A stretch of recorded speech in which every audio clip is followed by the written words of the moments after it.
Então, se você pensa que é fácil escolher uma universidade, acertou. Faça uma universidade. Está pensando em...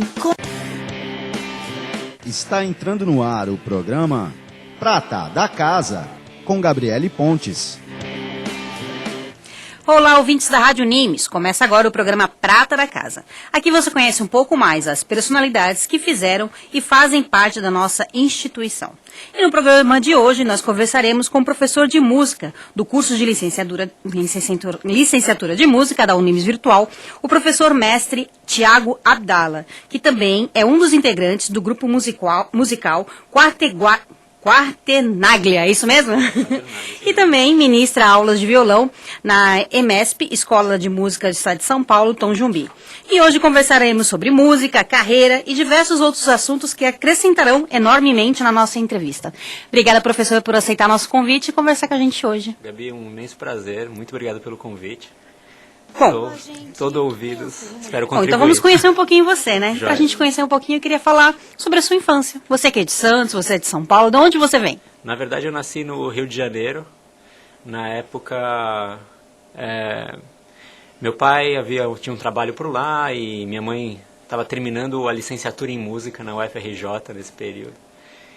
Mas assim que ela terminou, meu pai pegou uma transferência para São Paulo e eu cresci em São Paulo realmente. Vivi a infância inteira, a adolescência e agora passo parte da semana aqui em Santos.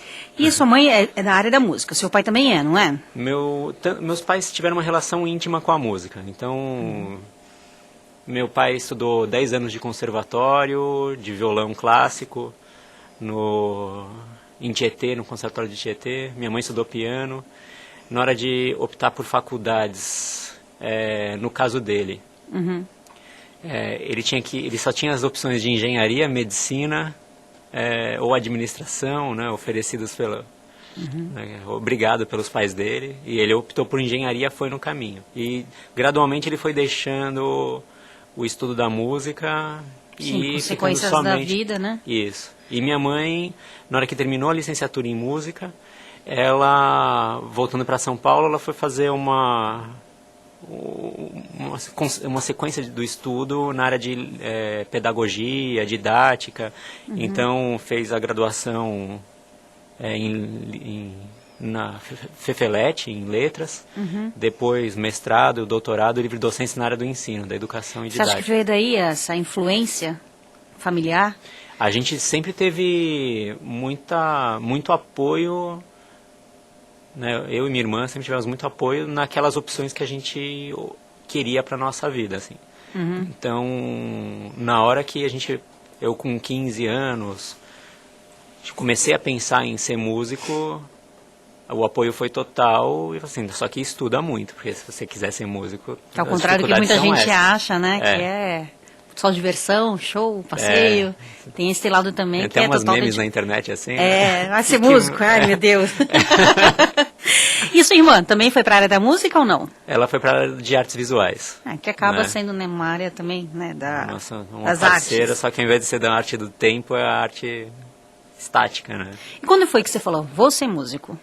Então, foi isso. Eu tinha 15 anos, já saía da escola, do colegial, direto para casa, almoçar e ficava tocando até de madrugada. Violão. Violão. E por que o violão? Eu acho que num primeiro momento, né, eu comecei estudando, peguei o violão, né, com 12 anos, 11, 12 anos, e queria muito tocar guitarra elétrica, né, rock, heavy metal e tal. E assim que eu consegui a guitarra, eu estudei muito guitarra. E aos 15 anos a minha visão de carreira era para ser guitarrista mesmo, de rock. E só que daí veio essa conversa, quero ser músico, beleza, então você tem que estudar muito. E eu comecei a estudar compositores que eu nunca, por conta do vestibular, Sim. né?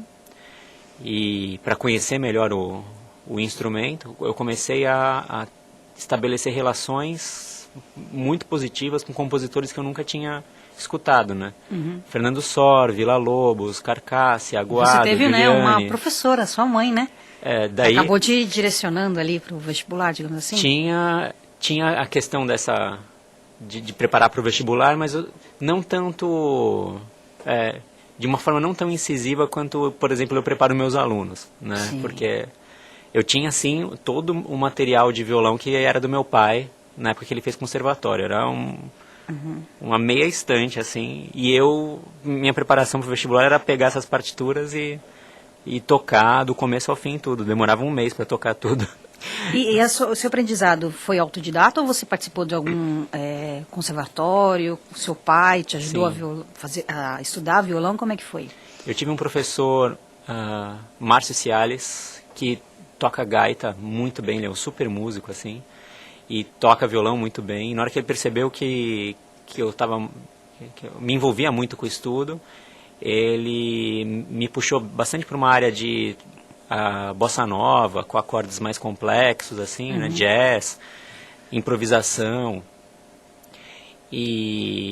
Só que isso foi a parte da instrução dele, né, da escola que eu fazia, a aula de música. E daí teve um paralelo, pensando que eu fiz bacharelado em violão clássico, né? Então, a minha preparação no violão clássico, na leitura dessas partituras, conhecimento desse período histórico, né, do Renascimento, Barroco, Classicismo, período moderno, e isso foi tudo com essas partituras que estavam em casa, assim, tinha à disposição e eu escutava os discões e lia essas partituras sem... Meu primeiro professor já foi na faculdade, assim, de violão clássico. E você fez mestrado também, não fez? Fiz. Qual foi o tema do seu mestrado? Como é que é o mestrado de música, né? Boa pergunta. Eu tive uma sorte grande quando eu ingressei no bacharelado, eu ter colegas muito bons na área de violão também. Foi um ano que tinha muita gente que gostava muito de estudar, de passar o tempo junto, ensaiar. Nosso professor, o Edelton Glöden, ele lá na USP conseguiu reunir, né, duetos, e a gente fez uma primeira audição de uma obra magna do Mário Castelnuovo Tedesco, um compositor ítalo-americano. A gente fez a primeira audição de uma obra que dura 2 horas, assim, eram 2 concertos na USP Maranhão, na FAU Maranhão, e nunca ninguém havia tocado no Brasil e essa obra integralmente. A gente fez uma preparação de um ano inteiro. Quantos anos vocês tinham, assim, na época? A gente estava no 3º ou 4º ano de faculdade, possivelmente. 19, 20 anos. 20, 21, no máximo. Que assim. responsabilidade, hein? Foi um momento ali, já dentro do bacharelado, um momento de experimentar o lado profissional, né? De preparar um repertório muito difícil, fazer primeira audição, né? Conseguir realmente, na questão da música de câmara, né? Você se sentir à vontade, tamanho com a sua parte individual, para prestar muita atenção no que o outro está fazendo, para interagir melhor, né? E daí, assim que a gente terminou o bacharelado, cada um de nós tomou um rumo diferente da vida. E eu peguei esse repertório para fazer uma análise, né? Então, até no começo estava meio perdido. E até eu estava pensando em mais elementos técnicos do violão. E eu comecei a encontrar proporções musicais internas entre cada uma das obras e na obra como um todo, que eu fiquei mais concentrado na área do estilo do compositor, como que esses sons foram organizados, o planejamento que o compositor teve na obra. Então tentei retomar isso no meu mestrado. Então é um trabalho minucioso de análise musical, na análise do estilo e de tentar aproximar o leitor da cabeça composicional. O que ele estava pensando naquele momento de emoção, né? Então, a escolha das tonalidades, assim, as cores que cada um dos acordes pode ter, das texturas da música, a rítmica, se a rítmica tem alguma influência, né, entre as sequências das composições, porque são 24 prelúdios e fugas para 2 violões, então são ao todo 48 peças. Nossa. Né, como que os tempos foram escolhidos, e não te deu dinâmicas. medo de repente pegar uma coisa tão elaborada? Porque aí quando se pega uma coisa mais elaborada, você te pede mais. Pede mais, E aí, não ficou uma situação meio que, caramba, será que eu continuo nessa história? Ou não? Você não teve dúvida nenhuma? Ou isso que eu quero? Eu tive muitas dúvidas, sim, mas as dúvidas maiores acho que foram por onde qual era o caminho que a análise poderia ter, né? para mim foi muito bom ter pensado, ter chegado num momento de crise e falar assim, não, eu não posso falar dos dedos, né? A Sim. música é Muito muito maior mais. do que isso, e o próprio compositor, ele não era violonista, nunca tinha tocado violão, né? Nossa, que loucura. Então, calma aí. Eu encontrei uma fonte bibliográfica muito legal para embasar a pesquisa e fui para esse lado da estética musical, do estilo do compositor. E agora vai ser até publicado esse ano, deve Olha, sair que já o livro. legal, que legal, muito legal. Está em fase de revisão final. Inclusive, você também já publicou um livro, né? Então, esse aí... 24... esse Isso. mesmo. Está assim, no forno, daqui a pouco já sai. Que legal, que legal. Mas até o final do ano? Até o final do ano. Olha, muito legal. E me fala uma coisa, quando você se formou, como é que foi chegar no mercado de trabalho? Porque até então você tá, né, você tem uma assessoria da faculdade, e aí de repente fala, pronto, você está formado, vai para o mercado. Como é que foi? A gente não tem em música um mercado estável, assim... claro que existem instabilidades na área da administração, medicina, enfermagem, sei lá, engenharia. Mas você foi se preparando antes de se formar? A gente já No tem sentido, uma certa já vou me encaminhando direcionalidade. pra cá. Eu acho que esse caminho, ele até pode ser nocivo, porque em arte você tem que buscar uma história nova para ser contada, né? Então, se você vislumbra um caminho que já foi traçado por alguém, sei lá, eu gosto muito do violonista o André Segovia, que foi um ícone do século XX, né? Então, seguir o mesmo repertório, o mesmo estilo de performance do Segovia, você nunca vai chegar a ser um Segovia, né? E um xerox sempre é pior do que o original, Com né? certeza, melhor às vezes você ter, né, mais originalidade. Então, a carreira, você tem que ter um lado empreendedor, acho que no sentido mais criativo do empreendedorismo, né? De encontrar novas formas de contar essa história e ter tecer uma história mesmo, né? Sim. De você tá na graduação você não vislumbra que esses seus colegas de graduação vão ser seus futuros colegas de profissão. Então, os compositores que estão ao seu lado no primeiro ano da faculdade, eles vão compor e vão estar participando de festivais de composição e podem, no futuro, escrever uma peça para você fazer uma primeira audição. E no começo são essas sementes, né? Muito devagar, mas as raízes vão se fundando, né? E às vezes você entra numa escola para dar aula, numa universidade, né? Às vezes pega um grupo, que nem o Quaternalha. Como é que você entrou no grupo? Como é que foi? Porque o Quaternalha já existia, Já existia, né? um grupo e aí você que foi hoje... chamado, né? Hoje a gente está comemorando 22 anos de idade, se não me legal, engano. hein? Eu entrei há 6 anos atrás.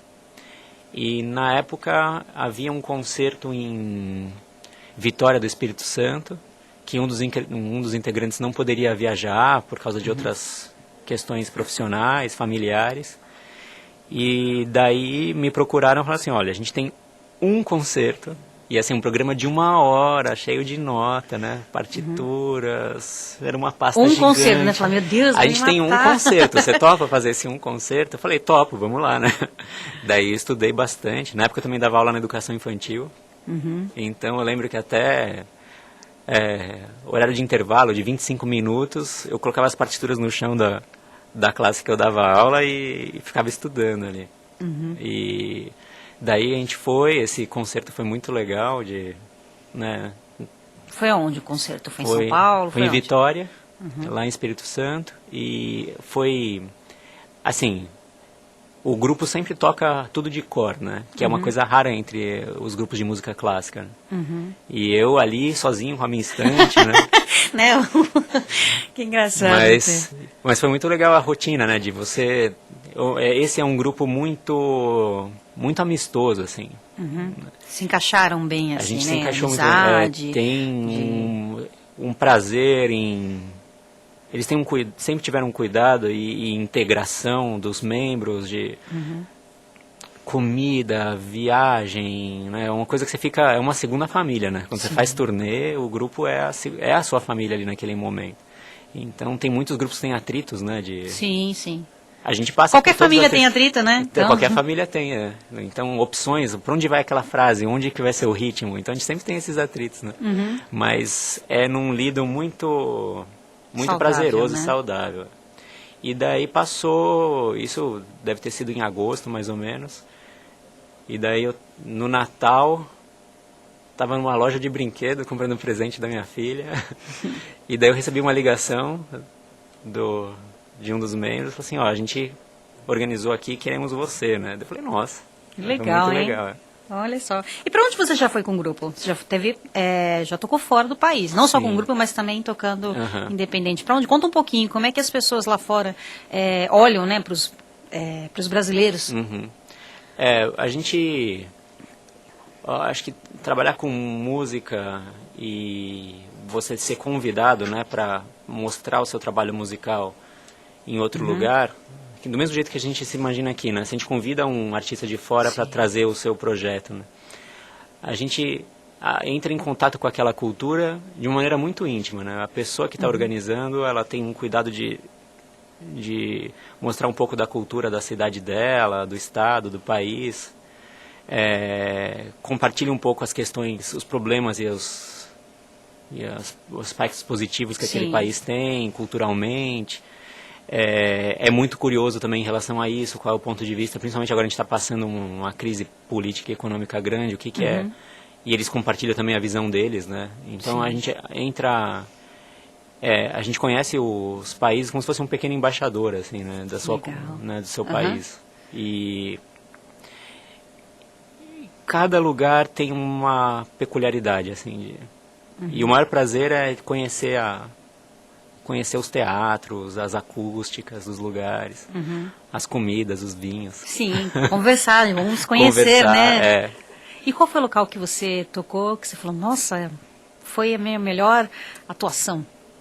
Tem situações diferentes, assim, eu acho que em relação a tocar, por exemplo, tocar com orquestra, um lugar que foi muito marcante é Havana, em Cuba.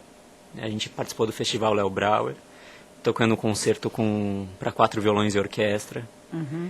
E foi surpreendente, né? A orquestra de câmara tinha meninas de 18 a 25, uma orquestra jovem, todo mundo muito novo, com um som fantástico, assim, com um ritmo muito preciso, peça difícil, estudaram muito.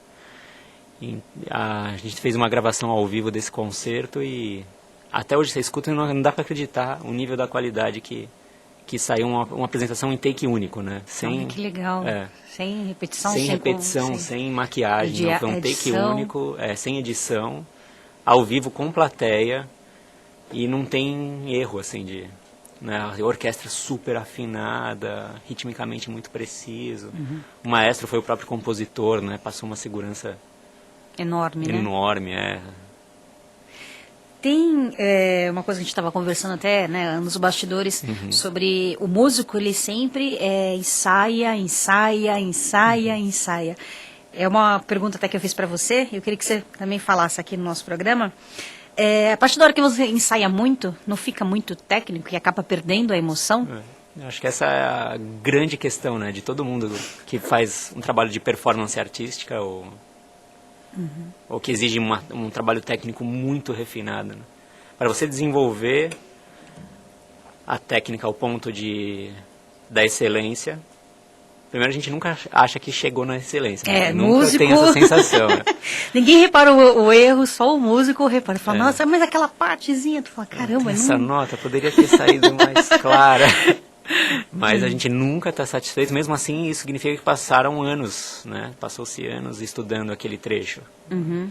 Então, quando você vê uma grande performance assim, você pode apostar que o músico tem no mínimo 2, 3 anos de relação com aquela música, né?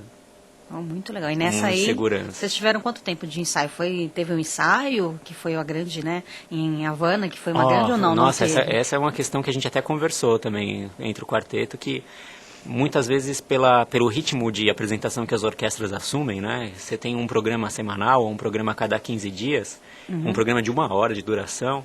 Muitas vezes a orquestra ela tem esse diferencial em relação ao trabalho de música de câmara, que a orquestra vai trabalhar uma semana, esses 15 dias, vai fazer a performance, ótimo, e na quinzena ou na semana seguinte vai começar um repertório novo. E na música de câmara você fica com esse repertório meses, anos, né? E cada ensaio você lá tenta encontrar um jeito de interagir mais com, né, como a sua melodia se interage mais com o seu baixo, a sua harmonia se funde mais na textura da música. Então esse é um diferencial grande. Algumas vezes a gente entra para tocar com a orquestra e a gente tem essa música de cor, né? Tá no repertório há 5, 6, 7 anos e a orquestra tá vendo ali naquela quinzena dela. Sim. Então a gente fala rapidamente assim, olha, aqui tá o tempo da música ser assim, a dinâmica ser assim, o timbre desse jeito, e vai na hora... Vai para todo mundo ter entendido, né? E vai do jeito que deu certo, com 2 ensaios, assim. Lá nessa experiência em Cuba, a gente teve 5 dias de ensaios, e os ensaios foram assim, 2 horas de duração, com um intervalo no meio, e fazia um calor de tipo 35 graus dentro do teatro, né, na hora do ensaio. E o maestro falou assim, 15 minutos de pausa, podem tomar uma água, ir no banheiro, e daí a orquestra continua a ensaiar por conta própria, assim. Olha que legal. Então, eles tinham, talvez Essa seja esse um dos disciplina, né? principais motivos, talvez por ser uma orquestra jovem, talvez por ser com um compositor ali do lado, talvez pela situação cultural que eles têm em Cuba, e foi algo foi visceral, assim, né? De eles assumirem uma postura, uma orquestra assumir uma postura de solista e trabalhar o repertório na sua maior intimidade. Que legal. Vamos falar um pouquinho do último CD, o Xangô. Do que se trata, como é que é? Se alguém quiser ter esse CD, como é que faz? Esse CD foi lançado em meados do ano passado. Ele está quase chegando nas últimas unidades, mas ainda tem para comprar por site ou nos nossos shows. Livraria Cultura, Saraiva. Né? Esse projeto foi um projeto que nasceu do sucesso que foi o projeto anterior, que chamava Jequibal, que agora esse já está esgotado. Jequibal era a música brasileira vista pelo prisma de compositores que trabalham com música instrumental brasileira, né? Marco Pereira, Paulo Bellinati, Gismonti. E o Xangô é a cultura brasileira vista pelo prisma dos compositores eruditos, que era mais a nossa praia mesmo, né? Sim, sim. Então, o nome Xangô, por exemplo, ele vem de uma das peças do disco, que eu acho que é a peça que tem o maior escopo de complexidade, que foi o Xangô é uma melodia afro-brasileira que Mário de Andrade, em seu ensaio sobre a música brasileira, Mário de Andrade coloca essa melodia na pesquisa dele, e Almeida Prado, um compositor que na época tinha 18 anos de idade. Nossa. Se você escuta a composição, você não acredita que um jovem de 18 anos de idade tem essa maturidade musical, assim. Legal. Ele pegou essa melodia, que é uma melodia muito simples, colocou o tema da maneira como é apresentado pela cultura, né? E daí começa a fazer 14 variações em cima desse tema, que remetem a diversas características da cultura, né, do sentimento brasileiro, assim, do afeto brasileiro. Olha que legal. Então uma mais dançante, uma mais malandra, uma mais romântica, tipo Chorosa, né, seresteira. Então ele consegue fazer variações em cima do Xangô, passando por diversos sentimentos típicos brasileiros, assim. Olha só que legal. Tá aí uma dica, hein, gente? Quem quiser presentear alguém. Muito legal. Falando também em maturidade, queria falar da sua filha. Você me mostrou um vídeo dela, é impressionante. Conta pra gente, como é que ela teve esse interesse pela música? Foi influência dos pais? Porque a sua esposa, ela é pianista, não é isso? Isso. Como é que foi? Fala um pouquinho dela. A gente gente não pode deixar de falar dela, né? Sim, não, ela é na verdade, não sei porque estão falando de mim, né? Deixa eu falar dela só. Ela, assim, minha mulher, ela canta muito bem, ela toca piano e trabalha com uma área né, da música, de ensino e de pesquisa sobre a música tradicional brasileira, né? As nossas canções de roda, né? As nossas brincadeiras de mão, nossas danças né, tradicionais. E desde muito pequena, talvez até mesmo antes de nascer, né? Ela escutou, a Júlia teve a oportunidade, minha filha teve a oportunidade de escutar esse prisma da nossa cultura brasileira e aquela disciplina do pai de ficar tocando ao menos 2, 3 horas por dia o repertório tradicional do violão. Né? Sim. Daí, no primeiro ano de vida, era muito engraçado, porque ela escutou esse repertório do instrumento, por exemplo, e quando ela começou a aprender a falar e tal, a conseguir se expressar, sei lá, com uns 2 anos e meio, 3, ela já apontava, ih, você errou aqui, ó, essa nota, que conhece com muita intimidade, né? Que legal, olha só. Pela quantidade de vezes, você repete 10 mil vezes aquele trecho, e a pessoa começa a conseguir, tá repetindo por causa daquilo, ela encontra o porquê, né? É diferente da gente, né, que não entende, nossa, mas estava perfeito, ela já tem um ouvido afinado, né? Porque eu acho que é uma quantidade de horas de exposição ao assunto, né? Porque numa primeira exposição, tudo é muito bonito, né? A música, ela tem esse equilíbrio entre emoção e disciplina, né? Então, quando a gente, instrumentista, opta por tocar uma música, possivelmente você passe por um momento de grande emoção e afinidade com a música. Você se amarra nela, fala assim, nossa, você entra numa transcendência, né? Você quer tocar aquilo porque faz muito sentido emotivo na sua vida. E daí você começa a lapidar. E vem aquele caminho para o paraíso, né? De você, cada degrauzinho que você sobe, custa muita energia. E essa disciplina toda, muitas vezes você corre o risco de esquecer esse lado emocional que você teve com a música. Então o leigo, você tocar para um leigo é muito importante, porque o leigo ele só vai perceber essa emoção. Se você vai tocar com esse frescor, né, e conseguir tocar o lado emocional do ouvinte, ou se você vai estar tão preocupado ao ponto que o próprio ouvinte se sente desconfortável. Sim, com certeza. Só que o ouvinte não vai saber exatamente aonde. O que está acontecendo, mas alguma coisa tá, né? Claro. Eu não saberia dizer, muitas vezes, de uma peça que eu nunca tenha escutado antes, saber apontar exatamente todos os detalhes que poderiam... Né? Você precisa de horas de maturidade para... E ela, com 3 anos de idade, já tinha, com algumas músicas do meu repertório, né? Já tinha isso. E por que ela foi para flauta? A gente tentou ensinar piano, violão, ela tem um violãozinho, né? E a gente não teve muito sucesso, né?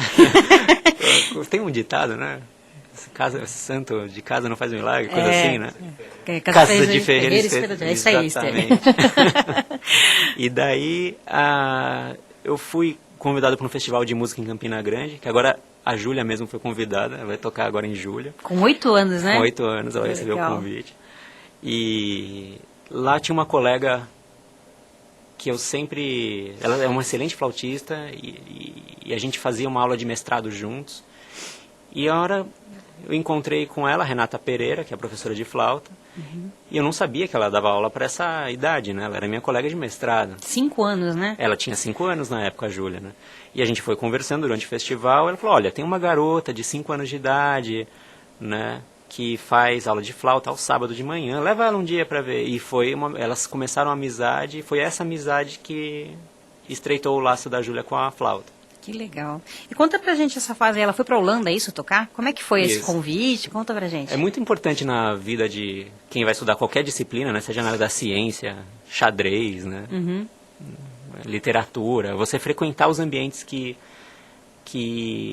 aquele assunto é debatido, é vivenciado com muita intensidade, né? E daí teve um festival de flauta na Holanda, em Amsterdã, que a professora dela chegou 3 meses, 4 meses antes da viagem, falou assim, olha, tem um festival assim, que tem um concurso, tem uma mostra de instrumentos de luthiers, né, que construíram flautas especificamente para serem mostradas, né?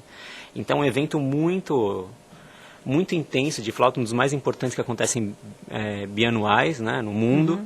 Se a Júlia puder ir, independente de ser concurso, não ser concurso. Aí o pai é muito orgulhoso, claro.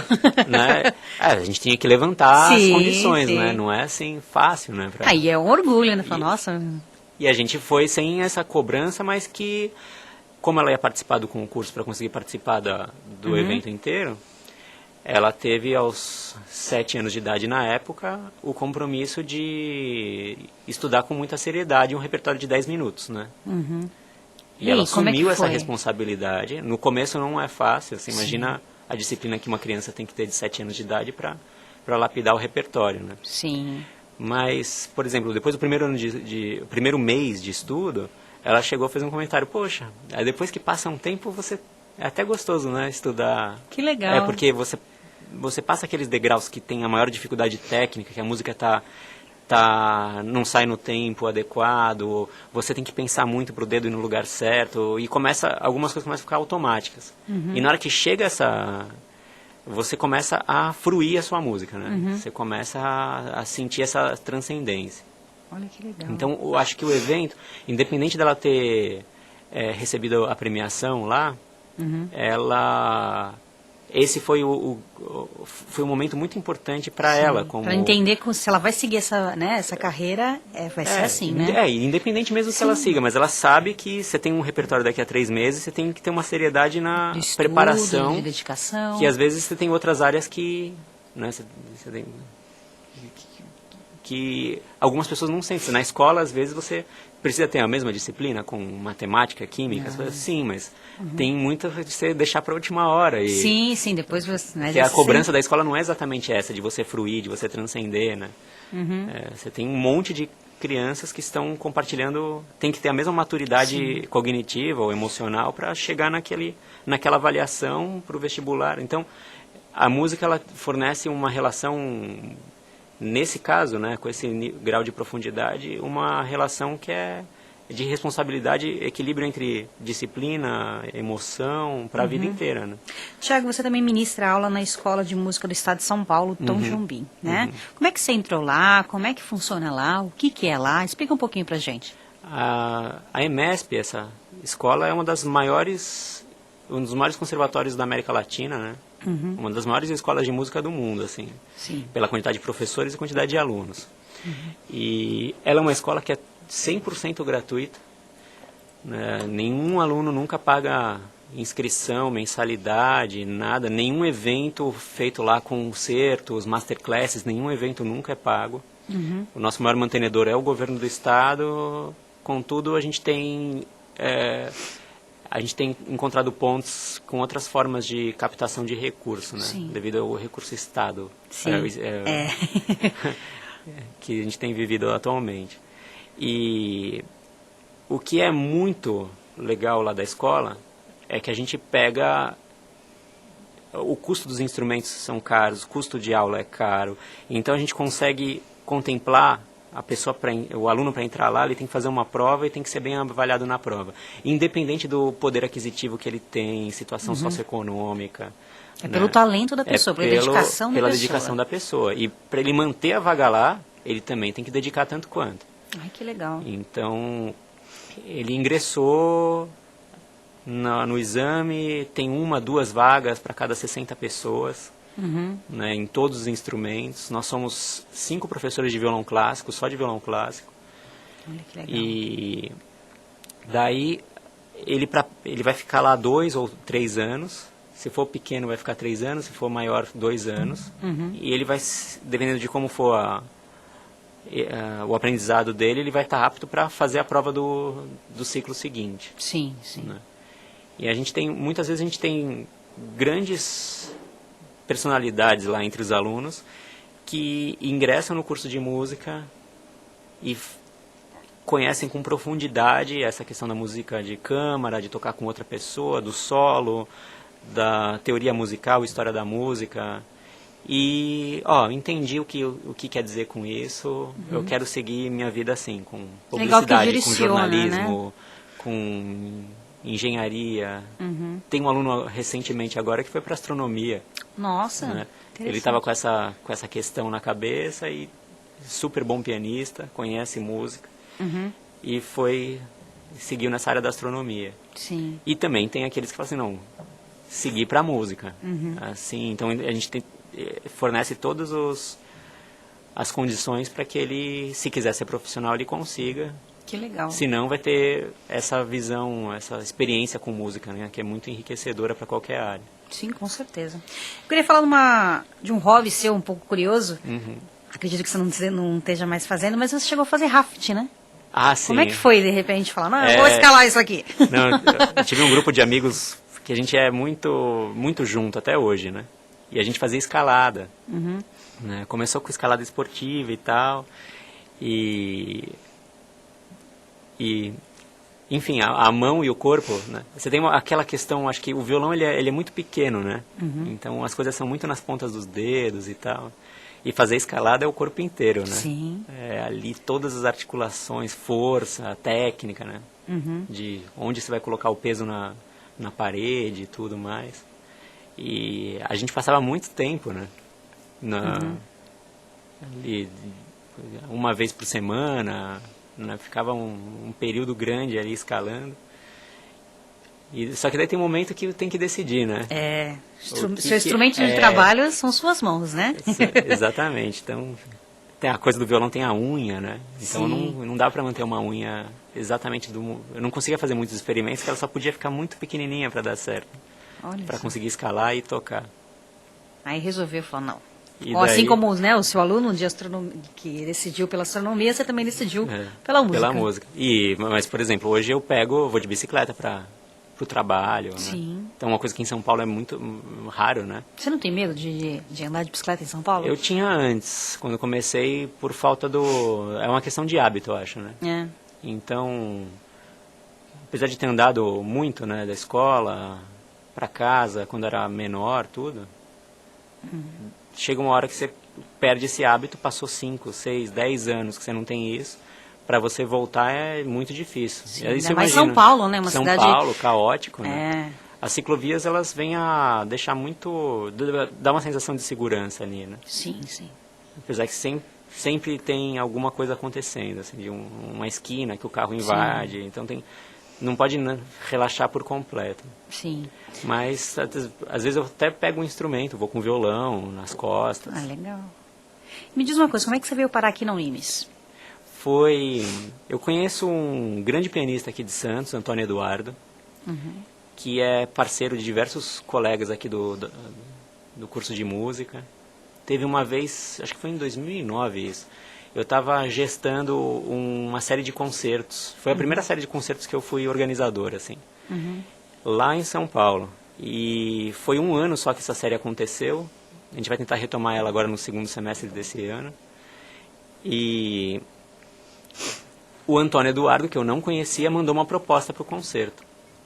E eu falei assim, olha, a gente no teatro não tem piano, infelizmente. Eu escutei as gravações, falei sobre o que ele tinha mandado, agradeci muito, e daí passou, aí você veio aquela pergunta da profissão que você fez logo no começo, né? Daí passou alguns meses, ele me ligou e falou assim, olha, eu estava organizando um festival aqui de música nova em Santos, o violonista que estava escalado para tocar a obra me deu cano, você topa em um mês fazer essa obra, tá? Eu falei, topo, né? E daí eu toquei uma peça gigante, muito difícil, né? Toquei a peça e ele falou, agora só vou confiar em você para violão. E daí até depois, minha mãe ela dá aula na Unisantos. Sim. Daí depois ele fez o concurso, né, sem eu saber que ia fazer o concurso, e minha mãe, no final de semana, falando assim, eu fiz uma banca para ingresso de professor de música lá, tinha tal Antônio Eduardo. Eu falei, nossa, Antônio Eduardo, e o que aconteceu? Ele pegou, que legal, né? E daí estavam precisando de professor para cá. E por conta de um coordenador que tinha, né, que a gente tinha amizade em comum. Sim. E o coordenador fez a ponte, eu vim fazer... uma das primeiras pessoas que eu conheci foi você, né, Gabi? É verdade. Daí eu falei, nossa, que legal esse estúdio, né? O pessoal trabalha lá dentro. E como é que foi, assim, de repente, você estudar com ensino à distância? Como é que foi? Porque tem um desafio enorme, né? Desafio ainda mais na sua enorme, disciplina, que é de violão.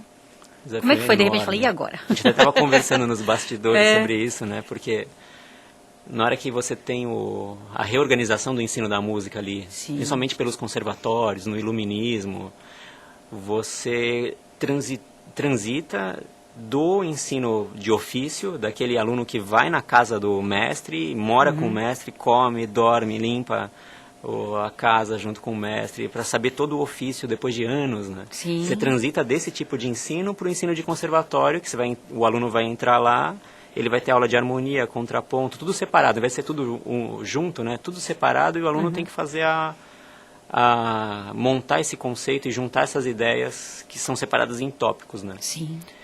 Daí, uma das poucas áreas do conhecimento que continuaram nesse ensino meio de ofício foi a aula de instrumento musical, de 1 a 1, né? Sim. Então, o cara da ciência, da biologia, da medicina, eles todos vão para Salas de aula, salas de aula gente. com seu um professor e vários alunos com aquela disciplina.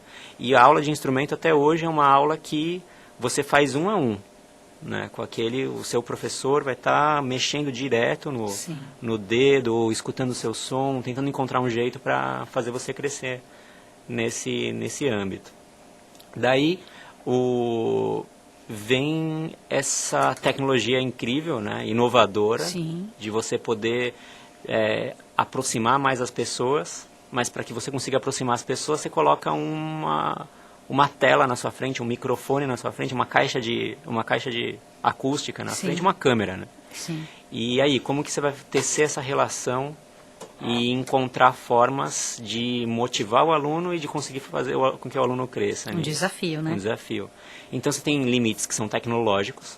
Então, se o aluno tiver com a caixa de som embutida do computador e quiser escutar uma banda, essa caixa embutida ela não vai ter resposta às frequências graves ou detalhamento para que você substitua o ao vivo. Ao vivo. Então tem esse limite. Então uma pessoa que nunca vai a um concerto, né, escutar uma orquestra ao vivo, ela vai perder parte dessa informação que o ao vivo traz.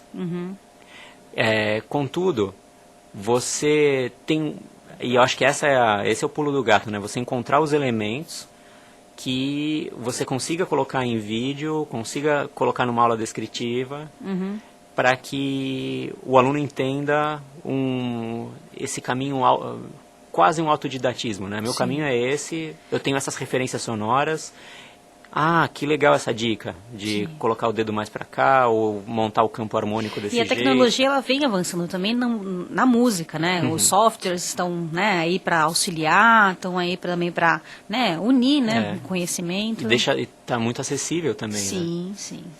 Então, hoje você tem um custo de equipamento para ter um streaming HD com som em alta definição muito menor do que há pouquíssimos anos atrás. 5 anos atrás, digamos assim. 5 anos atrás, exatamente.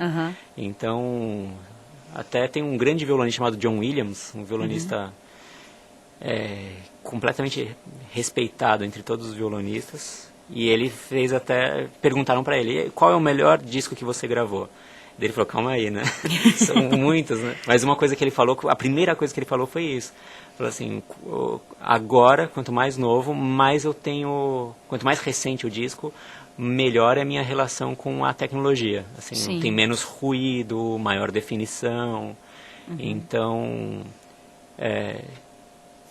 o que tinha no passado, né? Você tem toda casa que tinha música, tinha um par de caixas, né, grandes, boas, né, sei lá, um par de caixa gradiente, né, assim, nossa, tem as caixas, tinha o disco, a agulha, e daí, e você tinha que ter isso, não tinha como você ter algo mais barato, né, você tinha que ter essa caixa, senão você não tinha música, e hoje você pode ter uma caixa que é muito, né, ruim, assim, por um valor muito menor, mas você investe aquele menos do que era no passado, você já tem uma definição muito maior. E esse seria o prisma técnico, né? Sim. E daí eu acho que o prisma motivacional continua sendo o mesmo de qualquer relação de ensino. Você conseguir ter um repertório que amarre você no instrumento. Tem uma dificuldade também que o curso de licenciatura... muitas vezes o aluno já está no mercado profissional, então você precisa ter um tempo para estudar a música, né? Você precisa saber gestar o tempo. Já fica mais difícil, né? Difícil, tem que se aquela organizar. 1 hora na semana tocou um instrumento.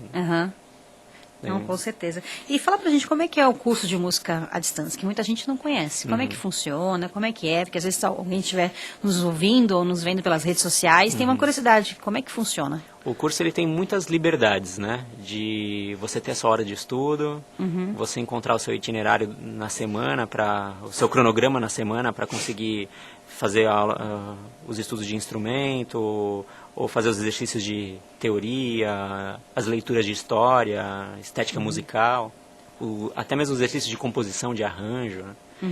E a plataforma oferece aulas texto, aulas vídeo, né? E os momentos de tarefas que são avaliativas, que valem nota no quadro, e tarefas não avaliativas, que no caso do violão, por exemplo, são os envios de vídeo, né? No qual os alunos podem todos enviar vídeo dentro dessa grade, e eu tecer os comentários. Muitas vezes eu vejo questões relacionadas à postura, à sonoridade. Que acaba sendo também individual.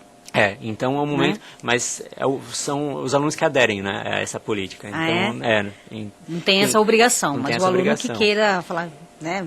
Então, tem alguns alunos que querem tocar bem mesmo. E daí eles entram muito em contato, trocam mensagem, mandam os vídeos, né, e pegam esses feedbacks do professor. E tem aluno que a aula de instrumento, sendo esse um instrumento obrigatório, mas que para um professor de música, né, ele pode não usar isso caso a carreira dele siga para um outro instrumento, né, para piano, para violino, ou para sala de aula, né, com turmas de ensino fundamental 1, fundamental 2.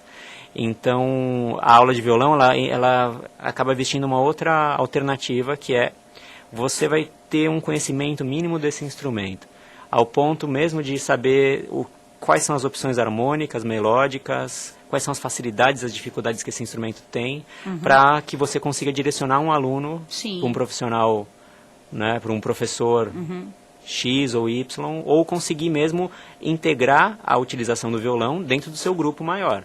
Né? Então você tem um coro, alguém no coro, pode não ser você, mas alguém no coro toca violão, você como regente do coro para compor um arranjo, você vai ter um mínimo de conhecimento para conseguir escrever alguma coisa para esse violão soar e conversar com esse violonista. Eu gostaria que soasse assim, dá para fazer? Dá, não dá? Então é esse conhecimento mínimo da estrutura. Eu queria falar um pouquinho sobre essa... agora, o curso de licenciatura, né, a música, é obrigatório pelo MEC. Como é que é preparar esses professores para o mercado? Né? Porque, como você diz, alguns já trabalham, mas é diferente você... saber tocar e você ser professor e lidar com crianças, né? Queria que você falasse um pouquinho dessas... Eu acho, essa é outra pergunta bem interessante mesmo, porque você saber música com profundidade é tão difícil quanto saber passar, né? Você ter uma humanidade, né? Uma empatia com outros seres humanos, né? Que seriam os seus alunos, para conseguir entender uma forma de integrar a música àquele seu aluno. Ou de você estar numa aula coletiva, seja de instrumento ou seja na rede de ensino, você conseguir fazer com que aquele grupo inteiro se amarre com aquele assunto que você está propondo. Né? Então são técnicas distintas, são áreas distintas do conhecimento que andam em paralelo. Tanto um excelente professor, se não tiver conhecimento musical de afinação, timbre, textura, arranjo, técnicas instrumentais, técnicas vocais, ele não vai conseguir fazer com que aquela turma, aquele indivíduo cresça. Tanto o melhor músico do mundo, se não conseguir fazer com que o aluno estabeleça uma relação emocional com a música, não vai conseguir fazer com que aquele aluno cresça. E aí a grande dificuldade do licenciando, né, que todas essas habilidades exigem tempo. No caso do instrumento, você se dedicar ao instrumento, ou na voz, se dedicar para a voz, independente de que instrumento você tenha, você conhecer realmente a história da música, as estéticas musicais da tradição de outras regiões do mundo, o mercado, né, a indústria fonográfica. E também exige muito tempo de você ter salas de aula, crianças, fazer estágio, né? Você ver a aula de outros professores, qual é a reação imediata, e você ter boas influências, né? Principalmente que o ensino mudou muito nos últimos anos. Sim, Qual é a sim. relação, né, dessa hierarquia professor e aluno, né? A sua turma de alunos, como ele é o grande fornecedor de conteúdo para seus alunos, ou aquele professor que interage, constrói o conhecimento junto com seus alunos e instiga esses alunos a investigarem, né? Nossa, esse som é assim mesmo? Sim. Né? Nossa, olha, ele fez um som aqui que pode funcionar muito bem para o arranjo. Que tal a gente tentar explorar esse timbre de voz ou esse som Trabalho em corporal? equipe, digamos assim, né? Alguém tem alguma sugestão, tal, e saber gestar ser um líder de uma equipe que está pesquisando música, né? Sim, Seus sim. alunos. E aí, o nosso mercado ele é muito instável, eu acho. Você tem essa legislação que joga, que influencia muito, Sim. abriu um campo de mercado grande, só que esse campo de mercado ainda não tem tantas pessoas assim que conseguem ter essa visão, essa né? visão, tanto uma proficiência musical quanto pedagógica, para ocupar esses cargos com estabilidade. Né? Sim. A profissão não é fácil, né? Porque dependendo de como essas crianças relacionam com o professor, você pode entrar numa questão de exaustivo, Sim. né? Ou você tem que ter uma carga horária adequada para conseguir manter os estudos musicais, porque existe uma manutenção dessa técnica musical também. Então tem uma série de questões que em alguns lugares é até rotativo, assim. Né? Você tem vagas, tem muitos professores e você tem ainda professores que estão circulando pela gestão muito da novo escola. ainda, né? É muito novo. Então tem muita gente boa nas licenciaturas atualmente que tem tido uma experiência musical ampla, assim, de tocar de verdade, fazer show, fazer concerto. Tem cursos de verão, assim, cursos paralelos, que nem a gente, lá na Brauer, que a gente conversou também, né? Que oferecem em uma semana, 2 semanas, atividades 100% práticas para fornecer um repertório de ideias para os futuros professores, né, ou para professores estabelecidos que querem fazer uma renovação. Concluindo essa questão, eu vejo que é um mercado muito forte, muito promissor para o jovem músico, e se você conseguir tecer a carreira direito, você pode ter uma estabilidade de profissão e ainda tendo o prazer de ver, né, seus alunos crescerem. Parte do feedback que a gente tem dos nossos alunos, que você vê, nossa, ele está comigo há 5, 6 anos, olha só o que ele... Que legal, né, né? que ser humano legal ele se tornou, né? Sim, é uma questão...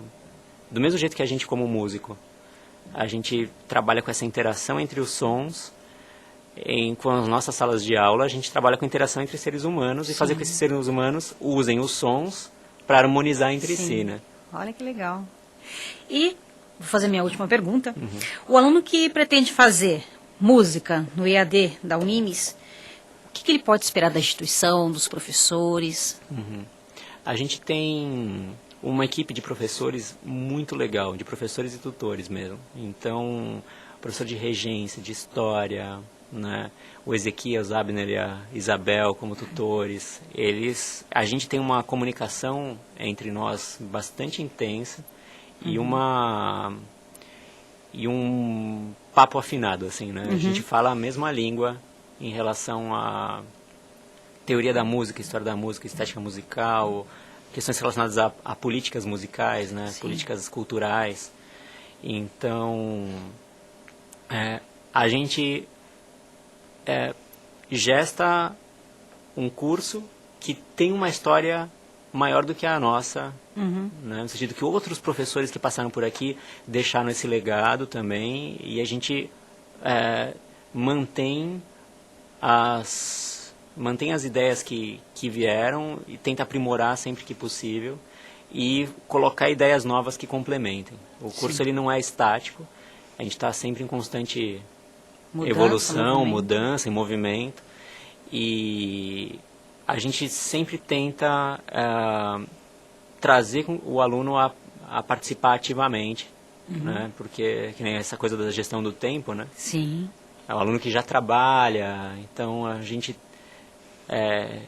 tenta colocar os feedbacks para os alunos o mais ágil possível, tenta algum comentário, muitas vezes os alunos tecem comentários sobre questões que sentem falta, ou questões que não estão claras, ou até mesmo elogios, e a gente olha no material, faz a revisão do material, né? Ele pode, se o aluno ele se propor a interagir com o curso, ele vai ter muitos benefícios em poder conversar com essa equipe aqui. Olha que legal. Bom, Thiago, nosso programa vai ficando por aqui, mas antes disso eu quero deixar um espaço para você mandar o seu recado para as pessoas que estão nos vendo nas redes sociais ou nos ouvindo na rádio. Pode ficar à vontade. Eu acho que, para ser bastante simples assim, eu acho que o som, um som sozinho, ele é uma junção de muita coisa, né? Ele tem a sua afinação, ele tem o seu ritmo, articulação, né? É muito prazeroso você colocar, não existe som nenhum, e você coloca uma energia em algum instrumento, na sua voz, e você faz esse som nascer. E esse som ele vai durar só aquele tempinho, né? Até você terminar a energia desse som, e muitas vezes tem um outro som que sucede a esse, gerando uma genealogia, né? Essa melodia, ou um contraponto, né? Que você tem uma família de sons que interagem com outras famílias de sons. E essa intimidade com a música, né? A gente vai brincando essa arte, né? De colocar uma área do conhecimento, uma área da humanidade dentro da música, pela intimidade que se tem à música. Também é o mesmo exercício para você fazer, se exercitar essa humanidade entre os seres humanos mesmo. Sim.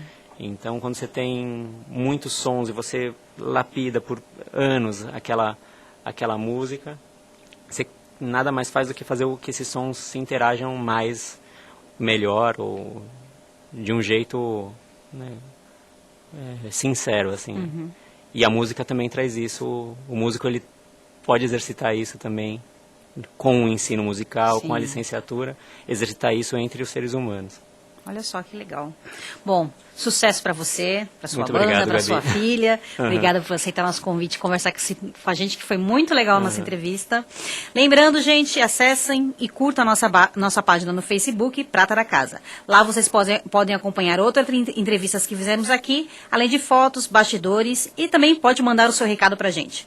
Prata da Casa é apresentado por mim, Gabriele Pontes, tem operação de áudio de Luiz Henrique Andrade e coordenado por Estênio Lozada. O programa de hoje vai ficando por aqui. Um abraço a todos e até mais.